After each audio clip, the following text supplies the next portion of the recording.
14절입니다. 마가복음 15장이고요. 33절, 34절 두 절을 보겠습니다. 우리 같이 읽겠습니다.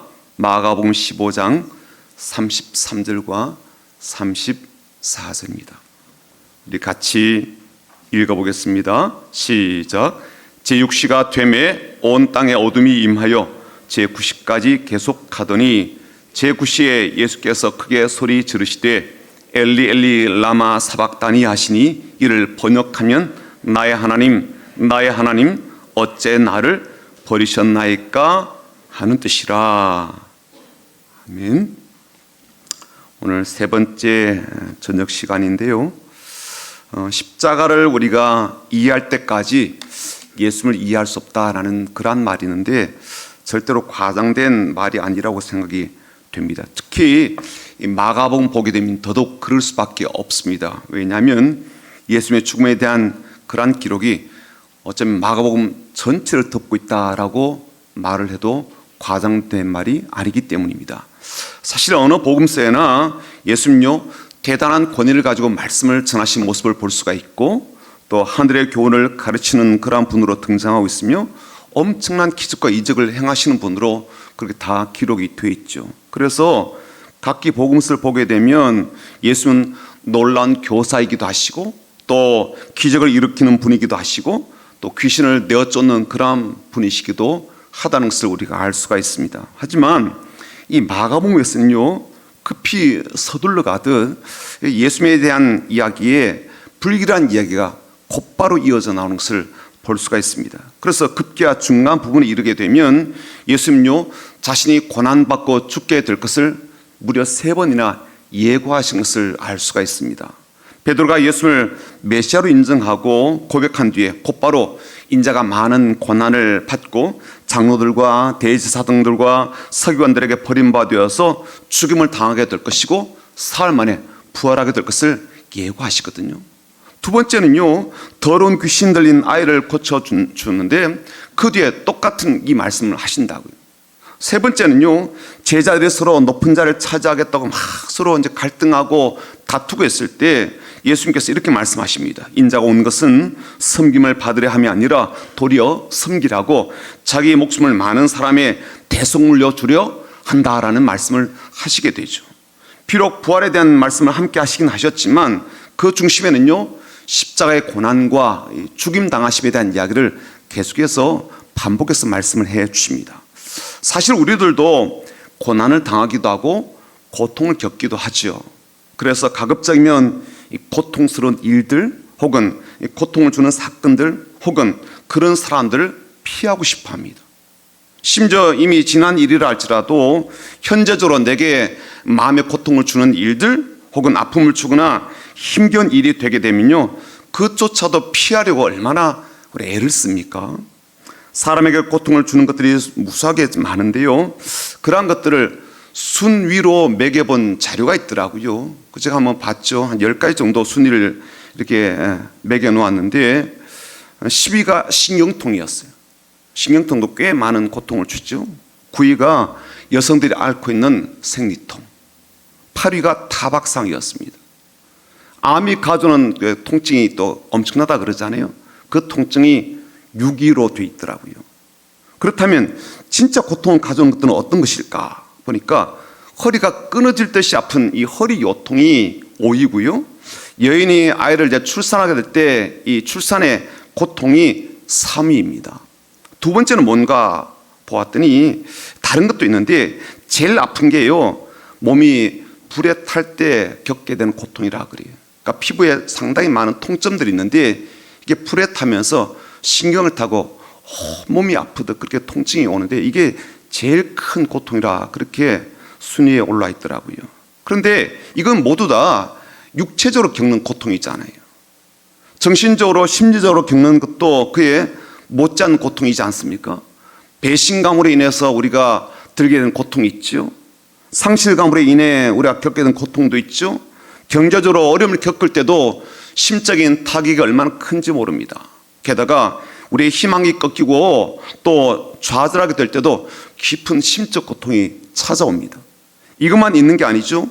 좋아하는 사람과 헤어질 때도 고통이 찾아오고요. 반대로 좋아하지 않는 사람이요, 싫은 사람인데 만날 수밖에 없는 그런 처지에 있을 때도 깊은 고통을 느끼게 됩니다.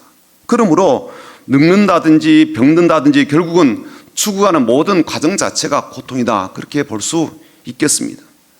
육체와 마음의 고통을 넘어서서 영혼의 고통도 있거든요. 인생을 돌아보며 던지는 근원적인 질문 속에서 고통하는 겁니다. 내가 왜 태어났나? 왜 살고 있나? 내 삶은 어떤 가치가 있나? 그때 다른 길을 갔더라면 어땠을까? 죽으면 나는 어디로 갈까? 뭐 이런 질문들이 가져오는 이 고뇌, 고통이 바로 영혼이 겪는 고통이라 그렇게 말을 할 수가 있습니다. 몸이 아픈 것에 비하면 이 마음이 아픈 것은 좀 가볍게 느껴질까요? 몸과 마음이 힘든 것에 비하면 영혼이 겪는 고통은 쓸데없이 끌어안고 스스로 힘들어하고 괴로워하는 그런 생각 속에서 일어나는 그런 고통일까요? 예수님에게는 어떤 것이 고통이었고 가장 큰 아픔이 되었을 것 같습니까?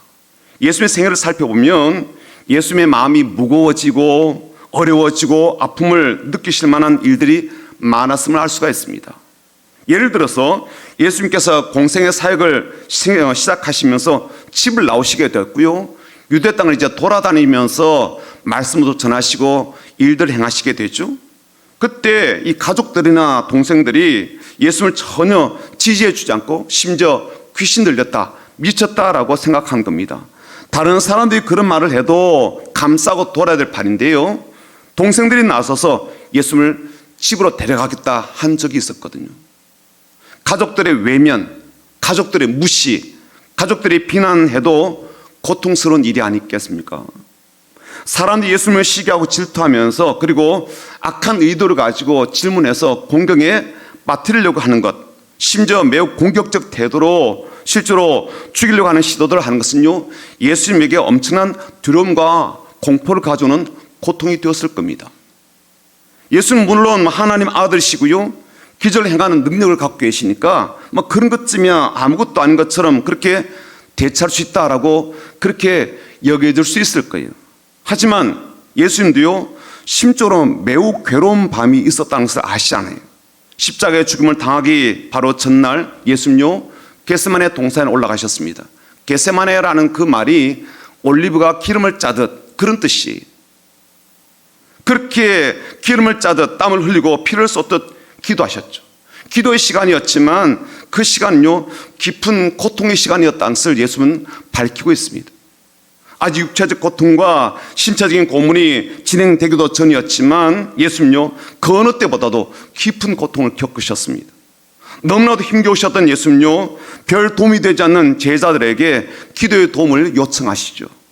얼마나 마음이 깊은 고통 속에 있고 답답함 속에 있었다면 졸고 있는 제자들을 몇 번이나 깨워가지고 동료에서 자신을 위해 기도해 달라고 그러셨겠습니까? 예수님 그날 밤에 하나님으로부터 응답이 있었을까요? 응답을 받으셨을까요? 그 모든 고난의 삶을 감당할 힘을 받고 하나님의 도심에 대한 확답을 받았을까요? 하나님이 함께 하신다는 확증을 받았을까요? 제 생각에는요, 응답을 받았을 것이라고 생각이 됩니다. 하나님께서 예수님의 간절한 기도에 응답하시지 않을 리가 없고, 또 그렇게 아버지에게 기도하는 아들의 기도에 왜 하나님이 나 몰라라 하시겠습니까? 분명히 응답을 주셨을 거예요. 그랬기 때문에 기도를 마치고 제자들을 깨워서 자신을 잡으러 무리들 앞에 당당하게 나아가지 않습니까? 뒷걸음질 치는 것도 없고요, 두려워서 주저하는 것도 없습니다. 마지못해서 망설이는 어떤 모습도 예수님에게서 찾아볼 수가 없어요. 예수님요, 기도를 마치고 제자들을 깨우시면서 이렇게 말씀하시죠. 일어나라, 함께 가자. 보라, 나를 파는 자가 가까이 왔다. 그렇게 말씀하신다고요. 나를 잡아갈 사람들이 와 있다는 것을 아시고 그들에게 나가는 걸음에 조금도 망설임이 없어요. 오히려 제자들에게 당당하게 일어나라, 함께 가자, 그렇게 말씀하신다고요. 응답 받았으니까 그런 말씀하셨을 거예요. 그리고 예수님께서 겪으셨던 이 제자들의 배신도 있거든요. 제자 중에 한 명은요, 돈을 받고 예수님을 팔아 넘겼습니다. 어떤 제자는요, 예수님 보는 앞에서 예수님 모른다고 하고 그것도 모자라서 욕을 하면서 막 그렇게 저주하면서 예수님 부인했죠. 나머지는 다 도망쳐버리고요. 그리고 다음날 십자가 사건이 벌어지게 됩니다. 고문당하고 매질당하고 희롱과 조롱을 당하고요. 무리들까지 합세해서 온갖 지옥적 행위를 예수님께 해대었죠. 십자가를 짊어지고 이동해서 십자가에 못을 박아 장장 6시간 동안 매달아 놓았던 그날은요, 제일 고통이 심한 날이었을 겁니다.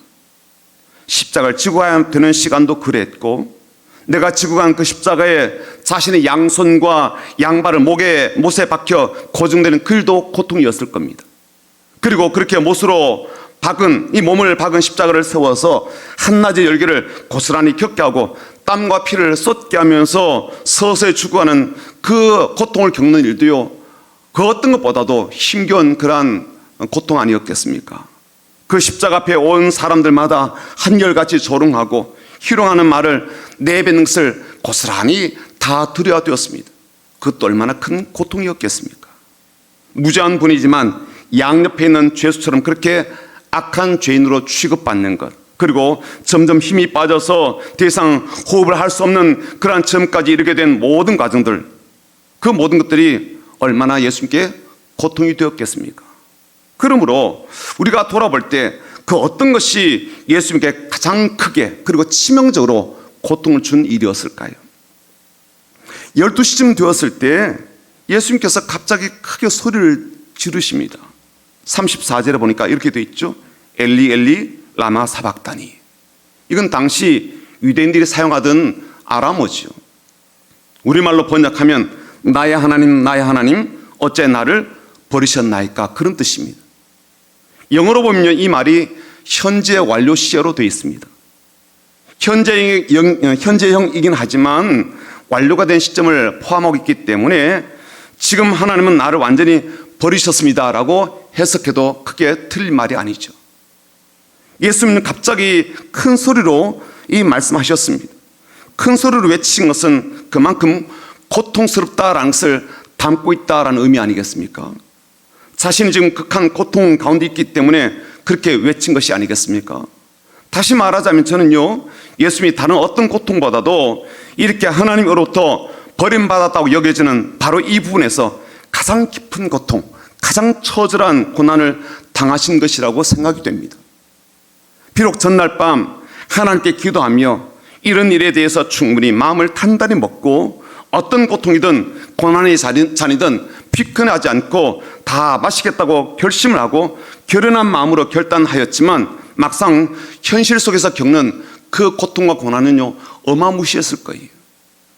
인간으로서 그 모진 고통의 시간을 견디는 것은요, 상상했던 것보다 더 심했을 겁니다. 그런데 주님께서 그렇게 외친 것은 단지 육체적인 고통 때문만은 아니었죠. 그것은 단지 시작에 불과했습니다.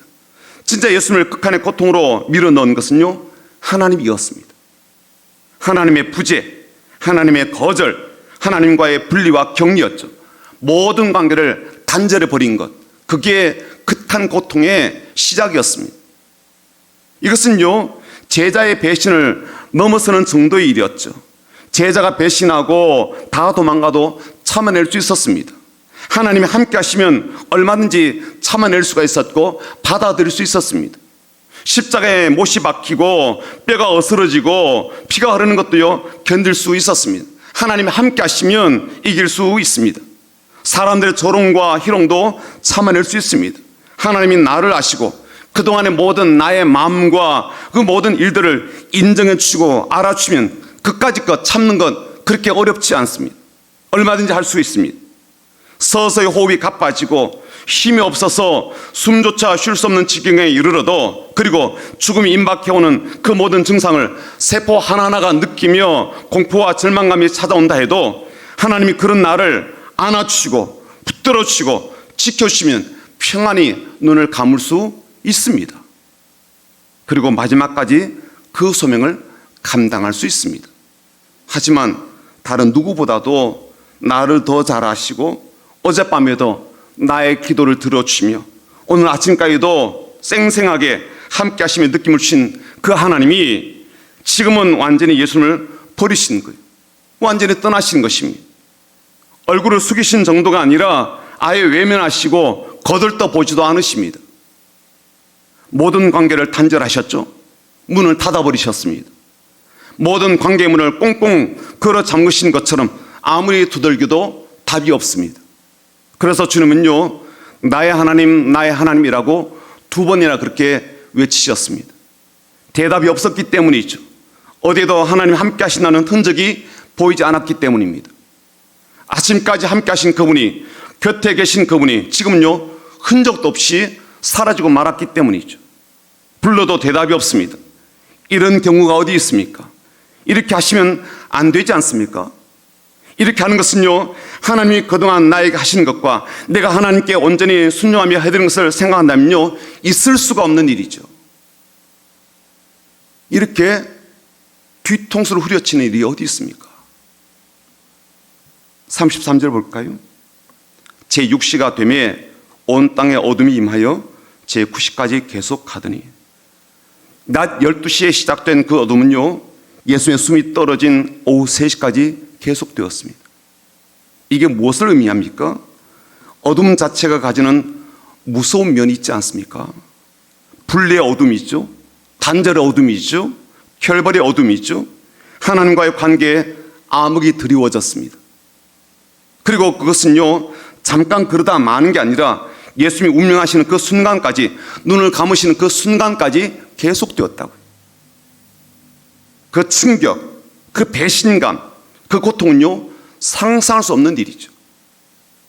그리고 더 깊은 고통을 준 것은 하나님의 침묵입니다. 아무런 말씀이 없으시기에 주님은 큰 소리로 외치셨고, 외친 내용도 왜 나를 버리시는가라는 울부짖음이었습니다.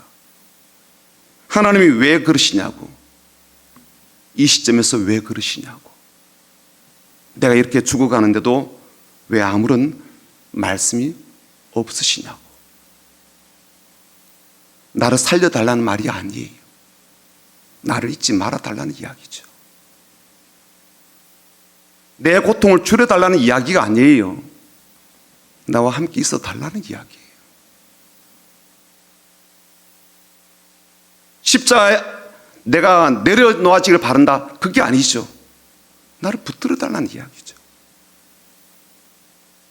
이건 하나님 얼마든지 할 수 있는 일 아니겠어요? 아버지라면 그렇게 해 주셔야 될 일이 아닙니까? 나는 하나님께 평생 순종하며 살아왔고 지내왔습니다.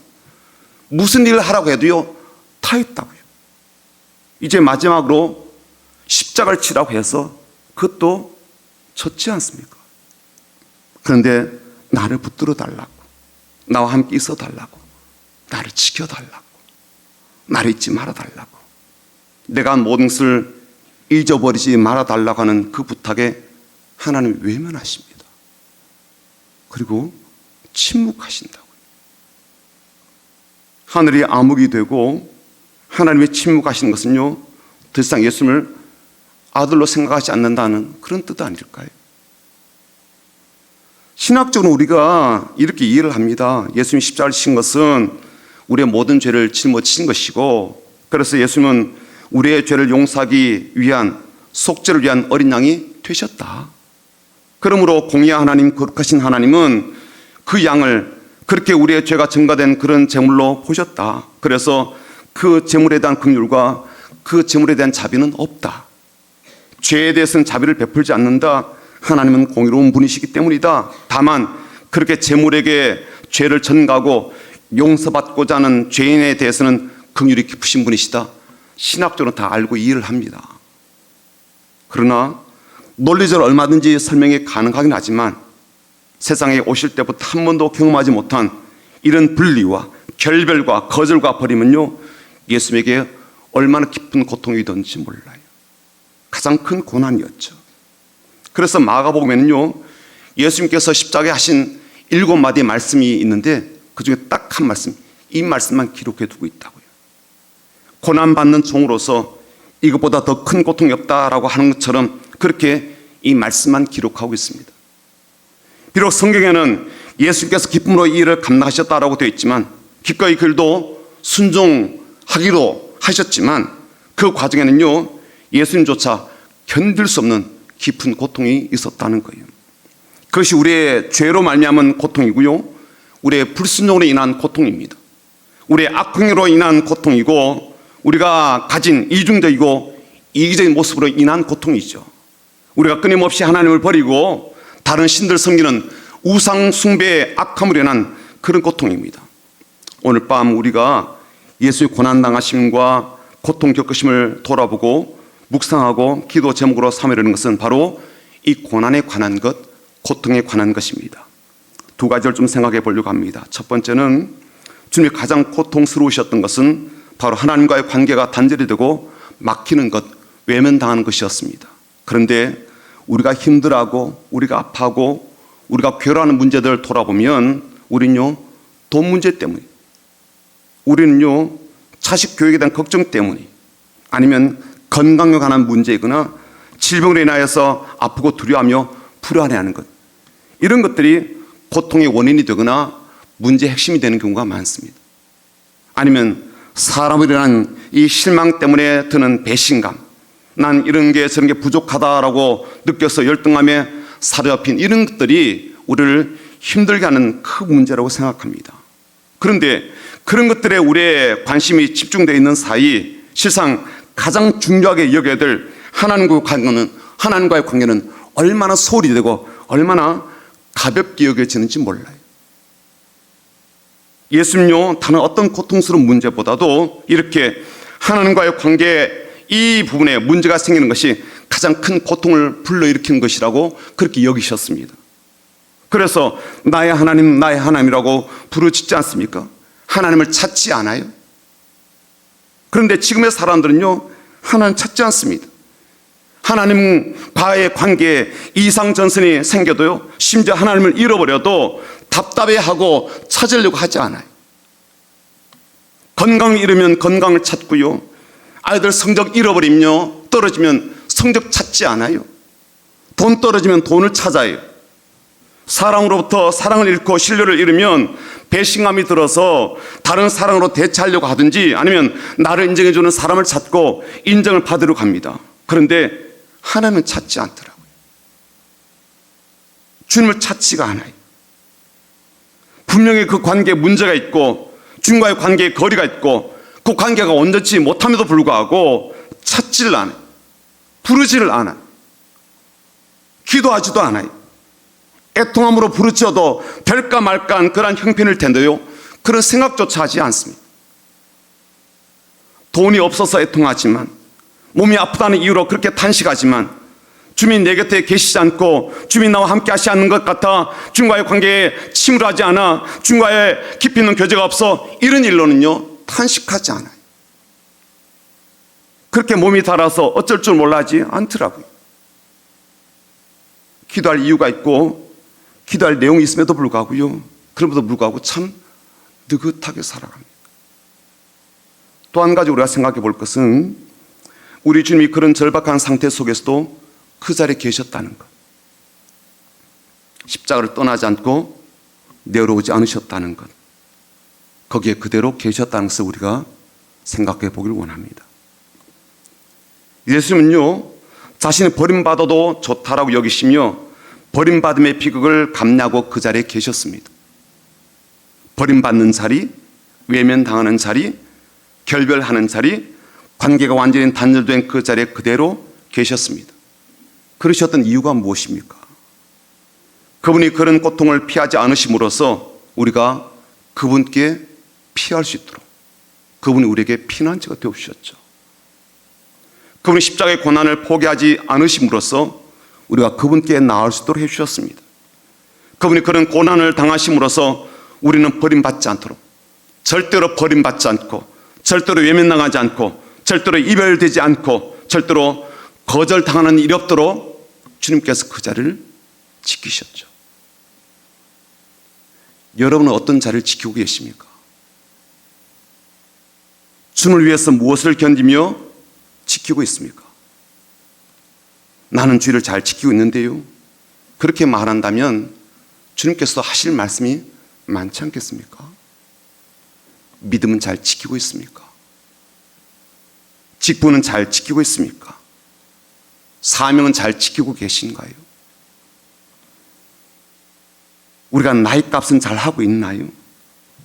살아온 세월은 그렇다 할지라도 신앙의 세월만큼은 내 믿음은 잘 지키고 있고 예수님께 속한 사람이란 그 이름에 걸맞는 모습은 잘 지키고 있습니까? 주님은 마지막 순간까지 버림을 받고 그동안 해온 모든 사역에 대해서 인정은커녕 작은 부탁마저도 거절당하는 그 순간에도 우리를 지키고 우리를 건지고 우리를 하나님 나라로 이끌기 위해서 우리를 붙들고 계셨습니다. 여러분 지금 무엇을 지키기 위해서 안간힘을 쓰고 있습니까? 마지막 호흡을 내쉬기까지 무엇을 지키기 위해서 안간힘을 쓰시겠습니까? 오늘 그래서 기도하기를 원합니다. 오 예수님 내가 옵니다라고 찬양하고 이 두 가지를 두고 함께 기도했으면 좋겠습니다. 오늘 밤은요 제가 기도회를 인도하지 않겠습니다. 여러분들이 자율적으로 기도하시고 돌아가시면 좋겠습니다. 이 찬양 2번 부르고요 모든 분은 꺼주시고 우리들의 기도를 하나님께 올려드리고 자유롭게 기도하시고 돌아가시길 바랍니다. 같이 오 예수님 내가 옵니다라는 찬양 2번